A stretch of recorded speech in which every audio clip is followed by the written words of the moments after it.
बिस्मिल्लाहिर्रहमानिर्रहीम। अस्सलाम वालेकुम। आज का जो हमारा टॉपिक है डिस्कशन के लिए वो है बायोलॉजिकल मॉलिक्यूल्स। बेसिकली आज हम देखेंगे कि बायोलॉजिकल मॉलिक्यूल्स होते क्या हैं। जस्ट ब्रीफ इंट्रोडक्शन होगा सारे बायोलॉजिकल मॉलिक्यूल्स का, देन हम इंडिविजुअली जो है वो हर बायोलॉजिकल मॉलिक्यूल को डिस्कस करेंगे। बायोलॉजिकल मॉलिक्यूल्स को हम बायो मॉलिक्यूल्स भी कहते हैं। सारे के सारे ऐसे मॉलिक्यूल्स, ऐसे केमिकल्स जो प्रेजेंट होते हैं लिविंग ऑर्गेनिज्म के अंदर, वो बायो मॉलिक्यूल्स कहलाते हैं। किसी भी लिविंग ऑर्गेनिज्म में, चाहे वो आपके पास एक यूनिसेलुलर ऑर्गेनिज्म है, एक सेल के अंदर जितने भी जो मॉलिक्यूल्स प्रेजेंट होंगे जो कि इम्पॉर्टेंट रोल प्ले करते हैं उस सेल के जितने भी जो प्रोसेस हैं उनको मेंटेन करने में, और बेसिकली जो मेटाबॉलिक प्रोसेस हैं उनको मेंटेन करने में लिविंग ऑर्गेनिज्म के अंदर, इनको हम बायोमॉलिक्यूल्स कहते हैं, जिनका एक स्पेसिफिक स्ट्रक्चर होता है और हर मॉलिक्यूल का कोई ना कोई जो है वो लाजमी तौर पे स्पेसिफिक फंक्शन होगा। हम अगर बात करें लिविंग ऑर्गेनिज्म की, तो जितनी भी जो लिविंग ऑर्गेनिज्म है उनका जो बेसिक यूनिट होता है वो सेल होता है। सेल के अंदर अगर हम देखें तो हमें डिफरेंट तरह से सेल के अंदर डिफरेंट बायो मॉलिक्यूल्स भी मिलेंगे, डिफरेंट तरह के कंपाउंड्स मिलते हैं, आयन्स मिलते हैं विद इन अ सेल, जिनको कलेक्टिवली हम सेलुलर पूल का नाम देते हैं। तो जो बायो मॉलिक्यूल्स होते हैं बेसिकली इनको हम डिवाइड करते हैं दो डिफरेंट टाइप्स के अंदर। One is the organic and other one is the inorganic. Organic molecules ऐसे मॉलिक्यूल्स जिनके अंदर कार्बन और हाइड्रोजन एटम्स दोनों प्रेजेंट होंगे, और इनऑर्गेनिक ऐसे मॉलिक्यूल्स जिनके अंदर कार्बन और हाइड्रोजन प्रेजेंट नहीं होते। इनऑर्गेनिक की हमारे पास एग्जांपल है जैसे कि मिनरल्स हैं, विटामिन्स हैं। इसके अलावा जो सिंपलेस्ट इनऑर्गेनिक मॉलिक्यूल्स हैं हमारे पास वो कार्बन डाइऑक्साइड, वाटर। अब कार्बन डाइऑक्साइड के अंदर जस्ट कार्बन प्रेजेंट है, जबकि ऑर्गेनिक मॉलिक्यूल्स वो मॉलिक्यूल्स होते हैं जिनके अंदर कार्बन और हाइड्रोजन दोनों प्रेजेंट होती है। सो इसलिए जो कार्बन डाइऑक्साइड है और जो वाटर है, जैसे वाटर में जस्ट हाइड्रोजन प्रेजेंट है, कार्बन प्रेजेंट नहीं है, तो ये आपके पास इनऑर्गेनिक मॉलिक्यूल्स हैं। मिनरल्स, डिफरेंट तरह के जो मिनरल्स हैं वो प्लांट्स और एनिमल्स के सेल्स में प्रेजेंट होते हैं।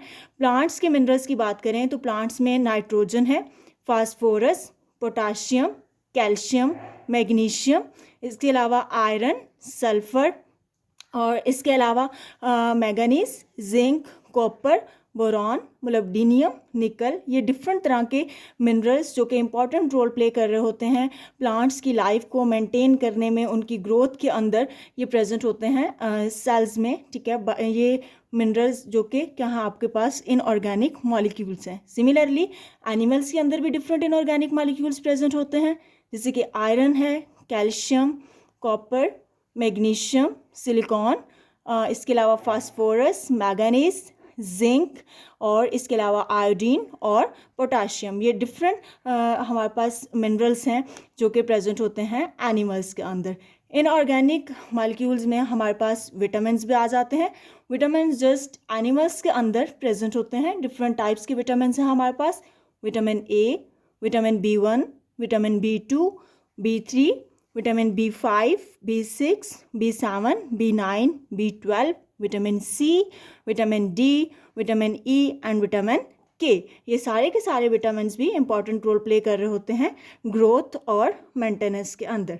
ऑर्गेनिक मॉलिक्यूल्स की हम बात करें तो ऑर्गेनिक मॉलिक्यूल्स ऐसे मॉलिक्यूल्स होते हैं जिनके अंदर कार्बन और हाइड्रोजन जो है वो प्रेजेंट होंगे, दोनों कार्बन और हाइड्रोजन। इसके हमारे पास एग्जांपल है कार्बोहाइड्रेट्स हैं, लिपिड्स हैं, प्रोटीन्स, न्यूक्लिक एसिड, ये सारे ऑर्गेनिक मॉलिक्यूल्स हैं। अब अगर हम इनकी कंपोजिशन की बात करें कि ये मॉलिक्यूल्स किस तरह से कंपोज हुए, किस से मिलके बने हुए हैं, तो बेसिकली हमारे पास ये 6 एलिमेंट्री जो बेसिक जो एलिमेंट्स हैं हमारे पास उनसे मिलके बने हुए हैं, जिसको कलेक्टिवली हम चिनॉप्स कहते हैं, जिसमें carbon, hydrogen, nitrogen, oxygen, phosphorus और सल्फ़र आ जाता है। तो इसमें जो मोस्ट इम्पॉर्टेंट होते हैं हमारे पास, वो आपके पास है कंपाउंड, कार्बन कंपाउंड। बायोमॉलिक्यूल्स के जितने भी जो कंपाउंड जिनमें आप देखेंगे, स्पेशली ऑर्गेनिक कंपाउंड्स के अंदर, कि कार्बन जो है वो एक इम्पॉर्टेंट रोल प्ले करता है। तो जो केमिस्ट्री है, हम कह सकते हैं कि लिविंग ऑर्गेनिज्म की जो केमिस्ट्री है वो सारी की सारी कार्बन के अराउंड ही ऑर्गेनाइज हुई होती है। तो कार्बन मोस्ट वर्सेटाइल और मोस्ट प्रीडोमिनेंट एलिमेंट है लाइफ का।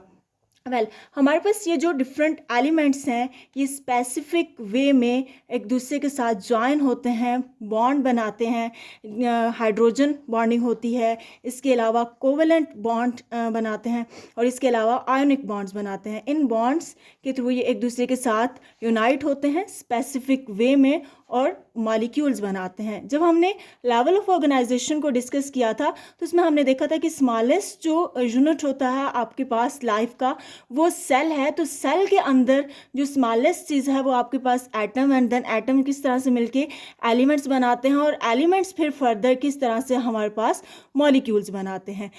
ये नेक्स्ट हम क्लासिफिकेशन करते हैं इन मॉलिक्यूल्स की ही, बायोमॉलिक्यूल्स की, on the basis of their molecular weight. तो मॉलिक्यूलर वेट की बेस पे जब हमने इनको क्लासीफाई किया तो दो मेजर क्लासेस में हम इनको डिवाइड करते हैं। One is the micro molecules and other one is the macro molecules.